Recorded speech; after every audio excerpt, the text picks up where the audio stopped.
안녕하세요 쌤, 저는 현역 고3입니다. 국어는 거의 3, 4등급 나오고요. 가장 고민이 많은 때긴 이 3, 4등급 친구들이 어떻게 해야 올릴지를 잘 모르니까 이 구간대가 좀 약간 답답해. 2등급 정도만 나와도 본인이 약간 뭐가 약한지 이런 것들을 좀 하는데 이 3, 4등급 친구들은 본인이 뭐가 약하고 강하고 뭐 이게 한글인지 일본어인지 이런 거 좀 약간 헷갈려하는 친구들이라고나 할까? 하작됐겠다. 독서랑 문학이랑 무엇을 먼저 풀어야 할지 모르겠다. 자, 평상시에 우리가 국어 공부할 때 성적 올릴 때는요 반드시 문학부터 하셔야 됩니다. 자, 왜 그러냐면은 문학은 기본적인 정보량이 낮아요. 적어요. 정보량이 적다. 자, 정보량이라는 게 뭐냐는 게 되게 중요해. 정보량이 이게 정보이론이라고 있거든요.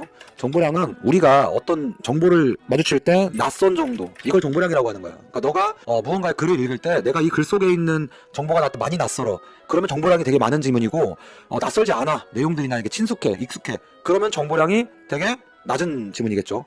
근데 이게 문학 같은 경우는 정보량이 낮은 이유가 뭐냐? 뻔한 얘기. 어차피 사람 사는 얘기. 고전 시간은요 똑같아. 여러분들이 고전 시간은 그 생김새 때문에 겁먹는 거지 오히려 더 쉬워. 그래서 아까 그 직전에 상담한 친구처럼 이 정보에 대한 유형화가 좀 필요합니다.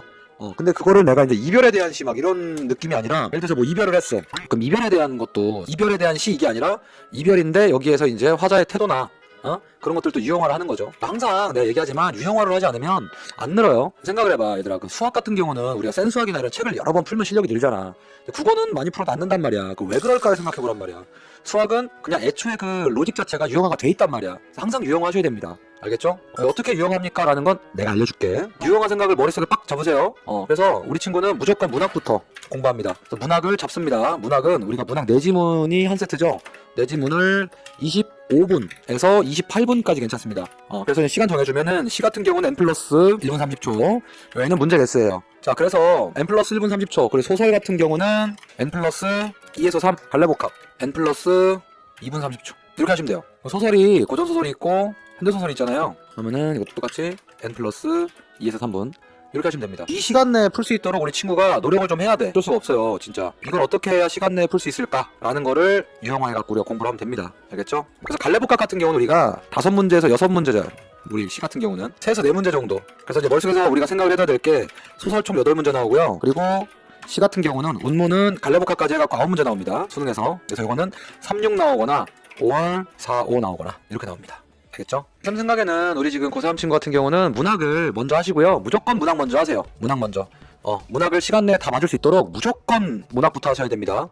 그리고 그냥 독서는 다 날려도 돼. 근데 이제 시간을 위해 내가 연습한다는 거는 시 플러스 갈래복합만. 이거는 양치기랑 플러스 경험이 속도를 빠르게 해줍니다. 속업 같아. 속업 셔틀 가능. 근데 소설 있죠? 이거는 시간을 빠르게 못합니다.